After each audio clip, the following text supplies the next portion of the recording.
Trichy parliament தொகுதியில் அதிமுக கூட்டணி சார்பில் தேமுதிக வேட்பாளர் இளங்கோவன் போட்டியிடுகிறார். அவரை ஆதரித்து திருவெரும்பூரில் துணை முதல்வர் பன்னீர்செல்வம் பிரச்சாரத்தில் ஈடுபட்டார். அப்போது அவர் பேசுகையில், பிரியாணி சண்டை, புரோட்டா சண்டையிடும் திமுக கட்ட பஞ்சாயத்து இயக்கமாக உள்ளது என்றார். இப்ப அவங்க எதிர்கட்சி தான், யாரு? திமுக எதிர்கட்சி இருக்கீங்க. அப்பயே நீங்க இந்த நாட்டை என்ன பாடுபடுத்துறீங்க? பிரியாணி போய் சாப்பிட்டு வந்தா காசு கொடுக்கணுமா இல்லையா? பிரியாணி சாப்பிட்டா பாவ பிரியாணி கடைக்காரர் அடி வாங்க, பிரியாணி அந்த வெந்து போட்டு அடி வேற வாங்குறாங்க, குத்துறாங்க சாப்பிட்டு போட்டு. திமுக பட்ட செயலாளர் புரோட்டா சாப்பிட்டு போட்டு அதையும் காசு கொடுக்கறது இல்ல. அப்புறம் அந்த தங்கச்சி சொல்லுதுங்க, பிடி பார் நடத்துறவங்கிட்ட போய் மாமூல் கேட்டாங்க. இப்படி எல்லாம் எதிர்கட்சியா இருக்கும் போதே நீங்க செஞ்சுட்டு நாங்க முதலமைச்சரை இந்த நாட்டை ஆள போறோம்னா யாரு? மக்கள் உங்களை அனுமதிப்பாங்களா? அனுமதிப்பீர்களா? பாழாய் போன சேது சமுத்திர திட்டத்தை தொடங்கி ஒரு 40,000 கோடி ரூபாயை கொண்டு கடலுக்குள்ள போட்டாங்க.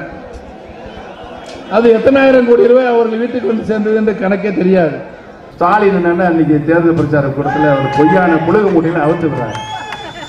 அதிமுக காணாம போயிருமா அந்த நாடாளுமன்ற தேர்தலோட? யாரு காணாமல் போவார் என்பது நாடாளுமன்ற தேர்தல் முடிந்ததுக்கு பின்னால் தெரியும். கலைக்குழு சார்பாக நடன கலைஞர்கள் நடனமாடிய போது அதிமுக தேமுதிக தொண்டர்கள் மது போதையில் மேடை ஏறி ஆட முற்பட்டனர். நடன கலைஞர்களுடன் வாக்குவாதத்திலும் ஈடுபட்டதால் அவர்களை கட்சி நிர்வாகிகள் கீழே இறக்கிவிட்டனர்.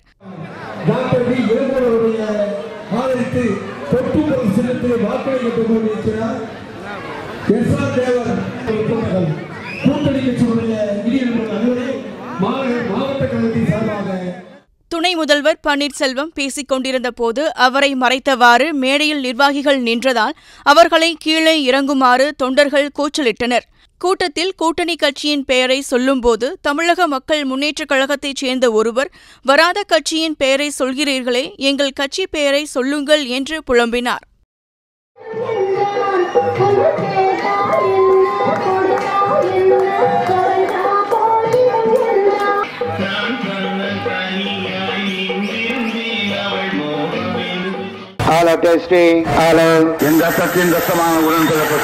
என் உயிரினும் மேலான அன்பு உடன்பிறப்புகளே, செய்வீர்களா?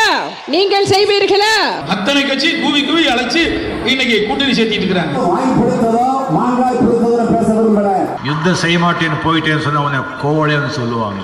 आप में से किसी ने कहा था कि Rafale CEO has said people of Tamil Nadu are remarkable. தேர்தல் திருவிழா 2019 6 பக்க எக்ஸ்க்ளூசிவ் தேர்தல் செய்திகள். தினமலர் நாளிதழில் தினமும் சில செய்திகள், சில படங்கள், சில தகவல்கள். தினமலர் நாளிதழில் மட்டுமே. தினமலர், உண்மையின் உரைக்கல்.